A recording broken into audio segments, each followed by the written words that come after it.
सभी का स्वागत है the traditional astrologer YouTube channel पर। हम लोग मुहूर्त चिंतामणि ग्रंथ का अध्ययन कर रहे हैं और इस अध्ययन के क्रम में हम लोग संक्रांति प्रकरण का अध्ययन कर रहे हैं। आइए आगे देखते हैं। अब संक्रांति में जो शुभाशुभ फल प्राप्त होता है, उस फल के बारे में यहाँ पर बात की जा रही है कि वह जो फल होता है वह किस प्रकार से प्राप्त होता है। ठीक है। संक्रांति दिष्ण्या धरदिष्ण्य तस्त्रिभे स्वभे निरुक्तम गमनम तत्वंगभे सुखम त्रिभे पीडनमंग भेषुकम त्रिविर्थ हानि रसभे धनागमः। संक्रांति धिष्ण्य अर्थात संक्रांति का जो धिष्ण्य यानी कि संक्रांति का जो नक्षत्र है, जिस भी नक्षत्र में संक्रांति होगी वो हो जाएगा संक्रांति धिष्ण्य अर्थात संक्रांति नक्षत्र। उस संक्रांति के नक्षत्र से अधः, ठीक है, संक्रांति धिष्ण्याधर, अधः अर्थात पूर्वम, अधः अर्थात पूर्वम लिया जाता है यहाँ पर। तो संक्रांति जिस भी नक्षत्र में हुई होगी उस नक्षत्र से एक नक्षत्र आगे से, ठीक है, अधधिष्ण्य, अधधिष्ण्य अर्थात जो एक नक्षत्र पूर्व है उस नक्षत्र से हम लोगों को क्या करना है, गिनना है। और कैसे गिनना है तो कहा कि त्रिभे, त्रिभे स्वभे, अगर तीन जो नक्षत्र है वह स्वभे, उसमें अगर आपका जन्म नक्षत्र आता है, जिस भी नक्षत्र में सूर्य की संक्रांति होगी उस नक्षत्र से एक नक्षत्र पूर्व वाले से गिनना है। और वहां से तीन नक्षत्र तक अगर स्वभे आपका अपना जन्म नक्षत्र आता है तो गमनम निरुक्तम, तो उस मास में क्या करना पड़ेगा, आपको यात्रा करना पड़ेगा, ऐसा निरुक्तम कहा गया है। ठीक है, कहीं ना कहीं की आपको यात्रा करनी पड़ेगी। ततः तदनंतर उसके बाद में अंगभे, अगर छह नक्षत्र के अंतर्गत, अंग मतलब छह, वे मतलब नक्षत्र, छह नक्षत्र के अंतर्गत अगर फिर पड़ता है तो क्या करना पड़ेगा, सुखम यानी कि सुख की प्राप्ति होगी, उस महीने भर में आपके लिए सुख फल मिलेगा। फिर उसके बाद त्रिभे, तीन नक्षत्र होंगे तो पीडनम क्या होगा, उस जो पूरा मास है वो आपको पीड़ा प्रदान करने वाला होगा। उसके बाद अंगभे, फिर जो छह नक्षत्र है वो क्या हो जाएगा, अनशुकम अर्थात क्या होगा, वस्त्र की प्राप्ति होगी। ठीक है, उस मास में आपको क्या होगा, वस्त्र की प्राप्ति होगी, अनशुक मतलब वस्त्र। फिर उसके बाद त्रिभे, तीन नक्षत्रों में पड़ जाए, अर्थ हानि, धन की क्या होगी, हानि होगी। ठीक है। फिर उसके बाद रसभे, रस मतलब छह, छह नक्षत्र पड़ जाए तो धनागम, धन का आगम होगा, ऐसा जानना चाहिए। ठीक है, यहाँ पर जैसे मैंने चार्ट भी बनाया हुआ है, यहाँ पर नक्षत्र ले लिए, तीन, छ, तीन, छ, तीन, छ। पहले तीन में पड़े तो यात्रा, उसके बाद छह सुख, फिर तीन पीड़ा, फिर छह वस्त्र लाभ, फिर तीन धननाश, फिर छह धन प्राप्ति। जैसे हम लोग अगर एक एग्जाम्पल लेते हैं, ठीक है, हम लोग एक एग्जाम्पल लेते हैं किसी नक्षत्र का एग्जाम्पल लेते हैं। जैसे मान लीजिए कि भरणी नक्षत्र में, ठीक है, मान लेते हैं कि भरणी नक्षत्र में कोई संक्रांति लग रही है। तो भरणी नक्षत्र में जब संक्रांति लगेगी तो भरणी नक्षत्र से एक नक्षत्र पूर्व से हम लोगों को गिनना होगा। यहाँ पर कहा ना कि जिस भी नक्षत्र में संक्रांति लगेगी उस नक्षत्र से एक नक्षत्र पूर्व से गिनना है। तो अश्विनी भरणी नक्षत्र में संक्रांति हुई, ठीक है, भरणी नक्षत्र में संक्रांति हुई, वहां से आपको क्या करना है, एक नक्षत्र पूर्व लेना है। ठीक है, एक नक्षत्र पूर्व लेना है तो हम लोग लेंगे अश्विनी नक्षत्र से। और उसके बाद मान लेते हैं आपका जन्म नक्षत्र मान लेते हैं पुष्य नक्षत्र।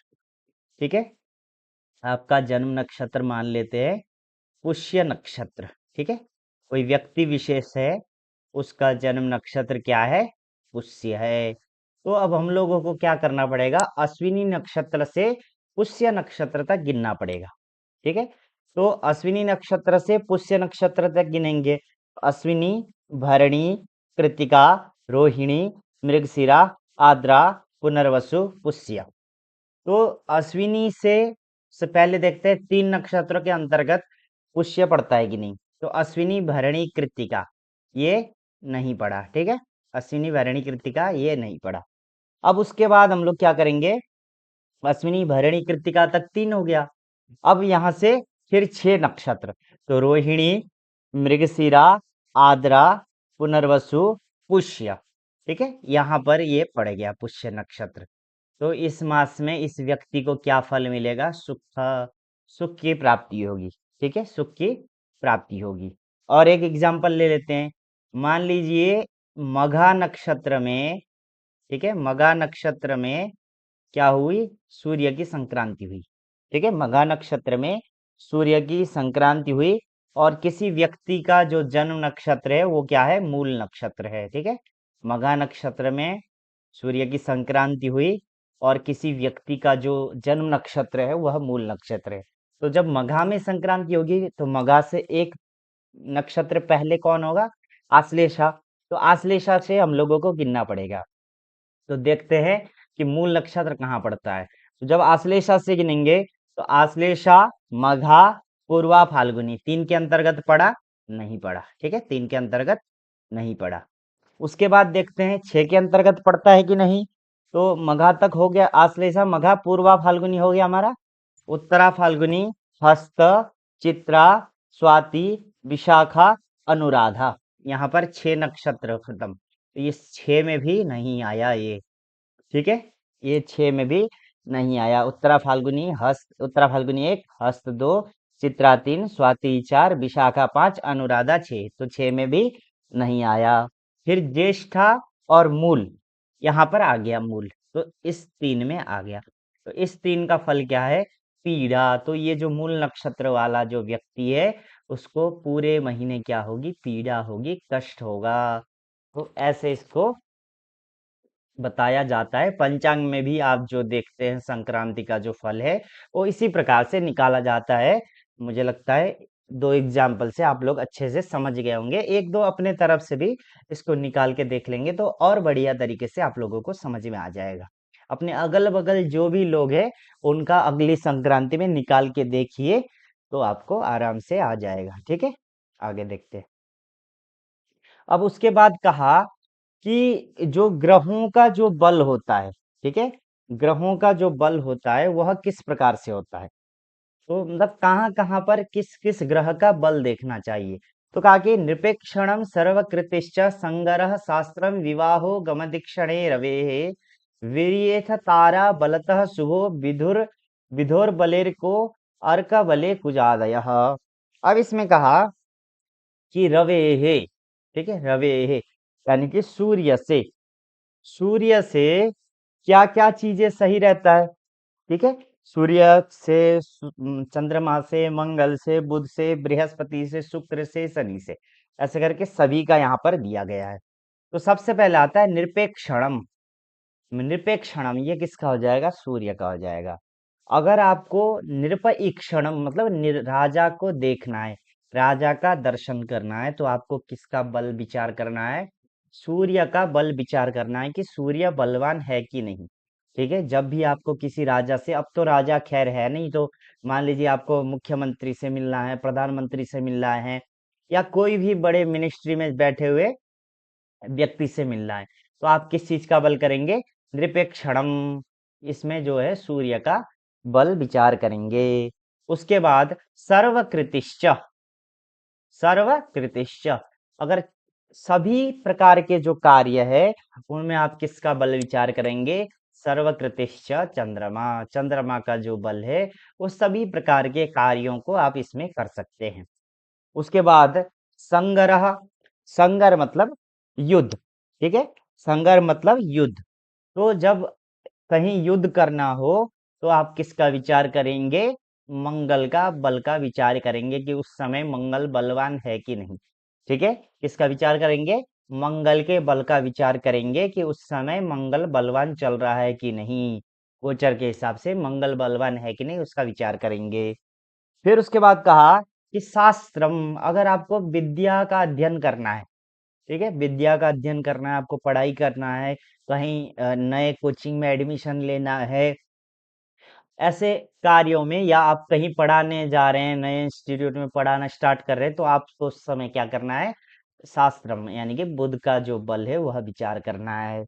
और विवाह, ठीक है, विवाह में किसका बल विचार करना है, बृहस्पति का बल विचार करना है। आगे एक श्लोक आएगा, स्त्रीणाम गुरुर्बलम श्रेष्ठम पुरुषाणाम रविर्बलम तयोश्चंद्र बलम श्रेष्ठम इति गर्गेण भाषितम, ऐसे करके। तो विवाह में किसका बल विचार किया जाता है, बृहस्पति का। चंद्रमा सूर्य का भी किया जाता है, लेकिन यहाँ पर जो कहा गया है कि विवाह में बृहस्पति का बल देखना चाहिए। उसके बाद गम, गम अर्थात यात्रा में, ठीक है, यात्रा में किसका बल विचार करना चाहिए, यात्रा में शुक्र का बल विचार करना चाहिए, ठीक है, यात्रा में किसका बल विचार करना चाहिए, शुक्र का बल विचार करना चाहिए। एक आगे श्लोक आएगा इसी मूल चिंतामणि में, विवाहे गुरु शुद्धि स्यात् शुक्र शुद्धिर द्विरागमे त्रिगमे राहु शुद्धिश्च चंद्र शुद्धिश्चतुर्गमे, ऐसे करके एक श्लोक आगे आता है, ठीक है। तो गम अर्थात यात्रा में जो है इसका विचार किया जाता है, यात्रा में शुक्र का बल विचार किया जाता है। और दीक्षणे अर्थात दीक्षा ग्रहण करने में, अगर आपको किसी से दीक्षा ग्रहण करना है या किसी व्यक्ति विशेष को दीक्षा देना है जो प्रिय शिष्य हो, तो आप क्या करेंगे, शनि का बल विचार करेंगे कि उस समय शनि बलवान है कि नहीं। तो निरपेक्षणम, राजा दर्शन में सूर्य, सभी कार्यों में चंद्रमा, संगर युद्ध में मंगल, शास्त्र इत्यादि का अध्ययन करने में बुध, विवाह में बृहस्पति, गम यात्रा में शुक्र और दीक्षण दीक्षा में शनि के बल का विचार किया जाता है। अथ अर्थात अनंतर, इसके बाद में अब दूसरा टॉपिक यहाँ से चल रहा है, वीर्ये तारा बलतः शुभो विदुः, तारा बलतः विदुः शुभः, अगर तारा बली हो, ठीक है, तारा भी आगे आएगा, तारा का बल, ठीक है, अगर तारा बली हो तो क्या, विदुः शुभः, अगर तारा बलवान हो तो चंद्रमा अपने आप बलवान हो जाता है। अगर चंद्रमा मान लीजिए अशुभ जगह पर भी बैठा हुआ है, लेकिन उस समय अगर ताराएं बलवान हो तो शुभो विदुः, चंद्रमा भी बलवान माना जाएगा, ठीक है। फिर कहा कि विदुर बले अर्कः, अगर चंद्रमा बलवान हो तो क्या हो जाएगा, सूर्य को भी बलवान माना जाएगा। चंद्रमा अगर बलवान हो तो सूर्य भी बलवान माना जाएगा। अगर सूर्य किसी अशुभ राशि में भी हो, ठीक है, संक्रांति के समय में, तो भी अगर चंद्रमा बलवान है तो सूर्य भी, सूर्य का अशुभत्व समाप्त हो जाएगा, अशुभ जगह पर होते हुए भी उसको शुभ माना जाएगा। फिर कहा कि अर्क बले कुजादय, अर्क बले, अर्क बले, ठीक है, सूर्य के अगर बलवान रहे पर क्या हो जाएगा, मंगल आदि जो ग्रह है, अगर आपकी कुंडली में क्या हो जाएगा, सूर्य अगर बलवान होगा तो मंगल आदि जो ग्रह है उनका अशुभत्व क्या हो जाएगा, खत्म हो जाएगा, इस प्रकार से जानना चाहिए, ठीक है। मतलब कहने का ये मतलब है कि जैसे सूर्य बली होगा तो क्या हो जाएगा, मंगल बलवान हो जाएगा, मंगल बली होगा तो बुध अगर अशुभ भी होगा तो अच्छा माना जाएगा, बुध बलवान होगा तो बृहस्पति अच्छा माना जाएगा, बृहस्पति बलवान होगा तो शुक्र अच्छा माना जाएगा, शुक्र बलवान होगा तो शनि अच्छा माना जाएगा। इस प्रकार के से इसको लाइन वाइज लेके चलना चाहिए, ठीक है। आगे देखते हैं। अब कहा कि स्पष्टार्क संक्रांति विहीन चांद्रो मासोधि मास क्षय मास गस्तु द्विसंक्रमस्तत्र विभागयोस्तस्तिथेरि मासौ प्रथमांत्य संज्ञौ, तिथेरि मासौ प्रथमांत्य संज्ञौ। अब कहा कि